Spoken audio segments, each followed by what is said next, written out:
সকল প্রিয় দর্শক বন্ধুদের জানাই স্বাগত। বন্ধুরা, আপনারা কেমন আছেন? আশা করি ঈশ্বরের কৃপায় সবাই ভালো আছেন। আজকে বানাবো তালের বড়া। তো তালটা ভালো করে ধুয়ে আমি চালটা ছাড়িয়ে নিচ্ছি। এবার এই আটিগুলোর মধ্যে আমি দিয়ে দেবো লবণ আর সামান্য জল দিয়ে ভালো করে চটকে আমি শাঁসটা বের করে নেটে ছেঁকে নেব। তো আমার নেটে ছাঁকা হয়ে গেছে। দিয়ে দেবো আমি এবার শাঁসের মধ্যে চিনি প্রয়োজন মতো, দিয়ে দেবো ভেজানো সুজি 200 গ্রাম, আর দেবো 200 গ্রাম ময়দা, আর লাগবে 200 গ্রাম শুকনো সুজি, টোটাল 400 গ্রাম সুজি।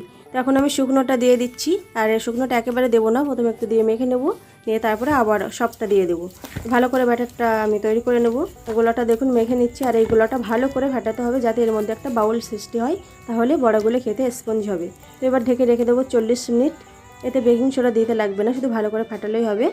40 মিনিট পরে ফিরে এসেছি। এবার কড়াইতে সাদা তেল দিয়ে দিয়েছি। এবার আমি বড়াগুলো দিয়ে দিচ্ছি, আর গোলাটা দেখুন টাইট করলে হবে না, টাইট করলে স্পঞ্জি ভাবটা আসবে না, আর এইভাবে করলে বড়াটা খেতে দারুণ লাগে। কি সুন্দর ফুলছে দেখুন। বড়াগুলো ভাজা হয়ে গেছে, এবার তুলে নেব। এভাবে আমি সবগুলো ভেজে নেব। আমি 2 কালারের করব, তো ফার্স্টে হলুদগুলো ভেজে নিলাম। এবার আমি ওই গোলা থেকে কিছুটা গোলাই সামান্য ফুড কালার দিয়ে দেবো, দিয়ে ভালো করে আমি মিশিয়ে নেব।